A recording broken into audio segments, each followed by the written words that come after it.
Hey everyone, how's it going? Welcome back to another unboxing video where I am actually fast forwarding through the unboxing process in this first part. You don't necessarily need to see any of that. It's very much like any other locomotive, the unboxing experience that is. One thing I will note, however, is that these locomotives do not come with the smoke fluid for them. Probably for shipping purposes, they don't want to ship those together anymore, and I can understand why. That being said, you will need to purchase some smoke fluid before you really get to running these locomotives, as I will explain here in just a bit. But before I get to some running footage and talk about why I purchased this particular locomotive, I do want to go over some of the features of the locomotive and some of the details. First of all, when I went to purchase a steam locomotive, I was sort of surprised by the price, to be honest. I'm used to expensive locomotives, you know, with diesel locomotives and that kind of thing, but steam locomotives are kind of a whole different animal. And indeed, looking on eBay, the prices aren't really coming down, even on some of the older stuff. It's kind of how model railroading is. If it's available and in stock, you're going to pay a lot, and if it's out of stock and you're on eBay, you're going to spend even more. So I purchased this brand new online from an online retailer, and even though I paid a significant price for it, you do get your money's worth out of them. There are easily, I would say, 3 times the amount of applied details on this particular steam locomotive as compared to a diesel locomotive by a company like Scale Trains. The amount of detail is just really stunning, and it might be a little hard to see in this video just because it is black on black, but in person, I can tell you, it looks really good. Now, this particular locomotive is a Santa Fe Mikado 282. And it is probably more detailed than a lot of locomotives. I would say there's quite a bit of detail, like up on the roof section here. Lots of fantastic detail along the side, and the tender is also extremely detailed as well. Some of the locomotives I feel like maybe have less detail than this. It's kind of on a locomotive by locomotive basis. Personally, I like steam locomotives with a lot of personality, a lot of character. So I'm going to look for locomotives that have a more interesting overall shape and about as much crazy piping and details I can possibly find on it. I'm not a steam guy, so I don't know a lot about, you know, what the names for all of this kind of stuff is, unfortunately. But I do... Over the past year, my son has been watching a lot of steam videos on YouTube, and that's kind of made me a fan of steam as well. So I'm just now kind of getting into steam. Now, this particular locomotive will come in 4 different styles, so you need to kind of be aware of that as you are ordering yours. The differences between the two: there's a road version and a switching version, and then there's a version with the spoked driver wheel here and a disc driver wheel. I have the disc version of mine, and I have the switching version of mine. Now, the difference between the road and the switch version beyond the disc wheels: the road version and switching version has different pilots, both front and back. And this section here, the printing is a little bit different on these tenders here. The most important difference, though, is this rear light. On the road version, that does not exist. On the switching version, you do get a rear light there, which was kind of important for me because I do like a lot of lighting. Details are really nice. This is a die-cast main body, I believe, with some details cast into the metal itself, and then some a lot of applied details on top of that. Now, this is also both a live steam and a DCC decoder locomotive that includes sound. And the sound that comes with it, here is the instruction manual. You can see there are quite a few different types of sounds that come on this decoder. You've got your bells, your whistles, the stuff you would expect to see. We get air pumps. We get sounds of water filling. We get startup and shutdown sounds, coal shovel and auger sounds, water injection sounds, grade crossing horn, passenger announcements, freight announcements, maintenance sounds, radio sounds, city-related sounds, farm-related sounds, industrial background sounds, lumber background sounds. There's a second horn, there's track sounds, long whistles, there's tons of stuff. Brake squeal, a lot of sounds in this locomotive. And the locomotive does sound very, very good. I'm going to go ahead and go through the startup sequence with you, which, oops, let me open back up to that page so I can see what's, and F9 is going to be the startup sequence.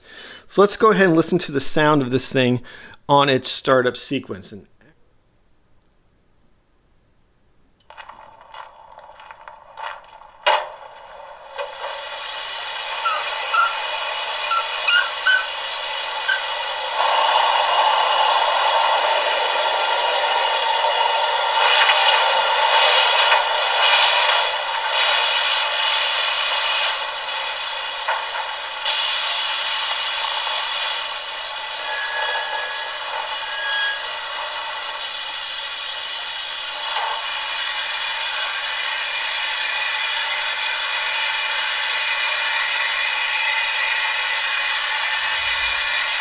so you have a lot of sound effects, a lot of layered sounds as well.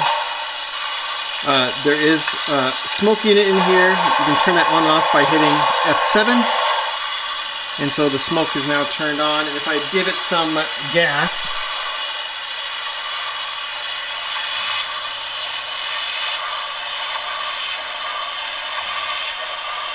it will start to chuff with the sound of the smoke will chuff in time with the sound. So let's go forward.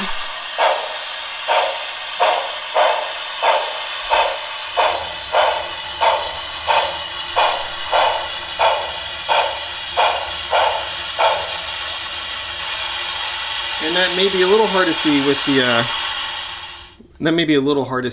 the background as it is. That may be a little hard to see with the background as it is, but it does chuff along with the video. You can see the smoke is coming out really well now. Now let's talk about the smoke for a second. So this is actually, let me turn off the smoke. I'm gonna hit 7 on the F7 on the throttle and it turns off the smoke. This is actually the second of these locomotives that I have acquired. The very first one that I got, I purchased it and got it in my house and waited until I received my little bottle of smoke fluid in the mail because, as we mentioned before, it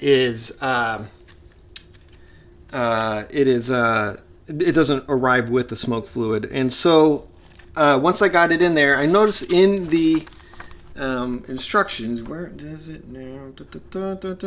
Here we go. Our models come from the factory already filled with smoke fluid. You can safely run them right out of the box until the smoke becomes thin.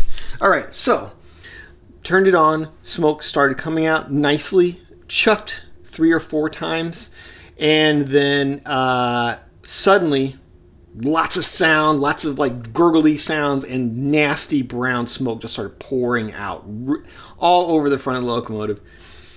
It was a mess. Smoke stopped working after that. I thought, well, maybe I ran out of smoke. Added another couple of drops of smoke. Nope. No smoke. So something bad happened. Now, looking online, people say, well, don't run them dry.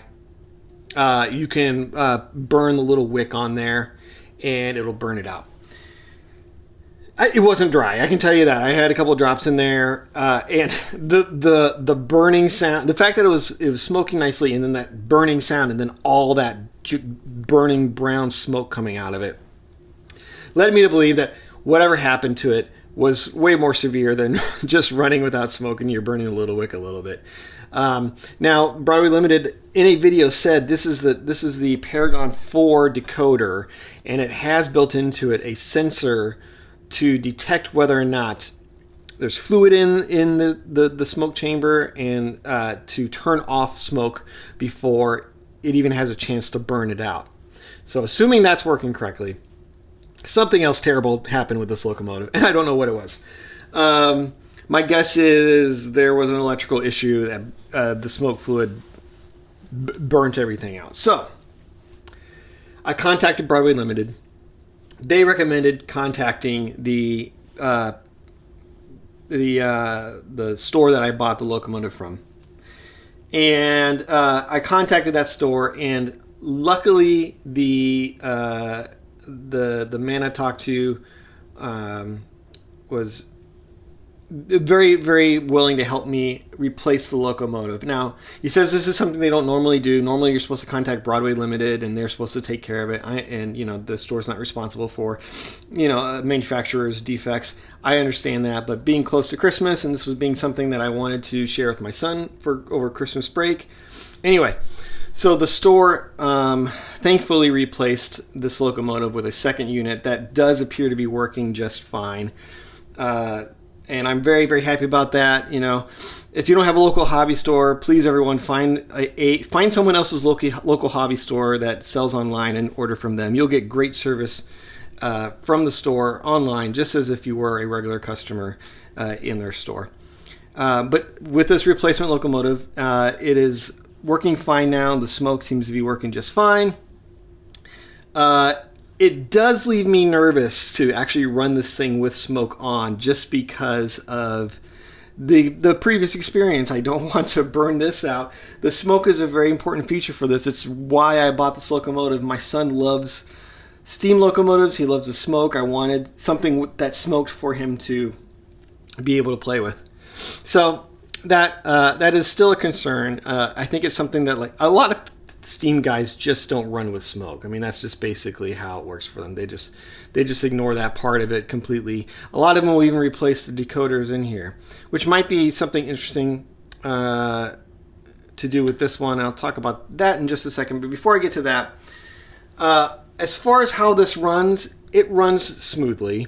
There are a couple things to consider with this particular locomotive, and that is these, and I don't know the name of the wheels, but I'm going to call them pilot wheels. These are a 2-axle pilot wheel. So you just have these 2 wheels on the track. And that means in areas where you've got perhaps rough track around switch points, or in my case, I've got 2 swing gates. These wheels up front, they're very light on the track, and so they're going to want to lift up and sort of derail themselves. And it happens often enough to be something that I have to kind of watch out for, is these trucks right here derailing themselves. Same thing with this back half. This is only 2 trucks on the back half as well. Now this has got a little bit of a spring here, and it's a little heavier, so it holds itself to the track a little bit better than the front half. But these 2 trucks are a concern on these over these areas. It also makes it a bit of concern on tighter radius track. Now I've got 30-inch radius track. I believe they say this can go down to 22 or maybe 20-inch radius.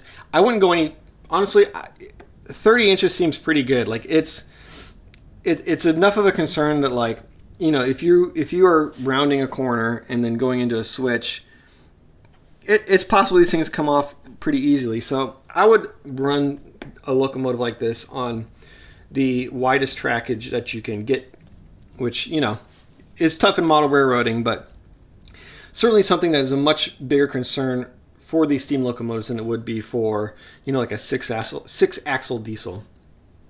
Now, we talked a little bit about the sound. The sound sounds great. I think it sounds really good. There's a lot of good sound features, and it's got good heft to it.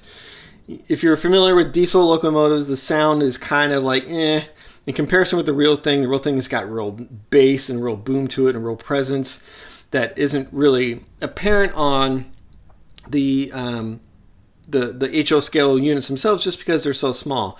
I think because the sound is all located within the tender, it's got a large resonant box, it just feels bigger and bassier, and it's got a lot more presence. People who are into steam will say that the Broadway Limited sound files aren't quite as good as like a TCS WOW sound would be. And so maybe it's a little muddled or something like that. I don't have that to compare to. To me, it sounds pretty great. The only other thing I would say about this decoder is that it has a capacitor in it to keep it from, from going off whenever it runs over a rough bit of track or a dead spot in the track. And the capacitor does work. However, I have experienced more than a few times on areas of the track which I think there's a voltage fluctuation. The locomotive will just stop, pause for a couple of seconds, and then just take off really quickly. And that makes me nervous because obviously it's an expensive locomotive. I don't want to break anything. It's pulling cars. I don't want to break the cars. But like the fact that it stops and then takes off, it appears to be an issue related to the capacitor. There's another YouTuber who did a review of this thing. He was experiencing the same problems. He turned off the capacitor through the CVs, and the problem stopped for him. But he no longer had a capacitor that worked. So it seems to happen to me around frogs. So I think it's detecting that my frogs are currently not powered. I think it's detecting that the frogs aren't powered and it's just getting confused. I don't know. I do have a bunch of hex frog juicers, so I'm going to be wiring up all my frogs. So that's going to be a project that's going to be coming in the very near future because I do not want issues with this guy when I'm running him. One of the nice features to note is that the lighting and the sound are really kind of nicely sort of paired with each other. So when you're parked, you get a light in the cab. When you start moving, the light goes out in the cab and the lighting turns on your lights. So you got a red classification light maybe back here. Maybe it's like a warning light that will come on, and your lamps will come on as well. However, they need to generate power in order to power these lamps. So when you turn on your lights, you hear a startup sound, and it's only when it's sort of started up all the way that the light itself will light. So that's a kind of a cool feature to have. That sound of the light generator sort of like wheeling up and then turning the light on. So a lot of cool stuff. Yeah, so I think that's about it. Let's go ahead and take a look at some running footage, and I'll talk about why I purchased this to begin with.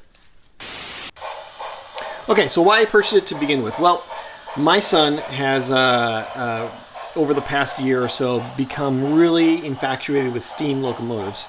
I can't get him to watch diesel locomotives on YouTube at all. It has to be steam. I think he likes the wheels, and I think he likes the steam sounds and the chuffing and the smoke and all that kind of stuff. So I wanted to have him start taking part in my motor roading a little bit, in that, I want him to be able to watch trains run around my layout. And I wanted him to have a little bit of fun with it. And so I bought a steam locomotive with live steam. He's constantly asking me to come down and watch the trains run around the track. He's not even 2 years old, but he points down the stairs and says, woo-woos, woo-woos. He wants to see his woo-woos. So that's a lot of fun. Now, the real-life Pend Oreille Valley Railroad has as part of its, or did have, I should say, as part of its operations, an excursion train which would run up to Medellin Falls and back down to Newport. Back down to Ione, actually. It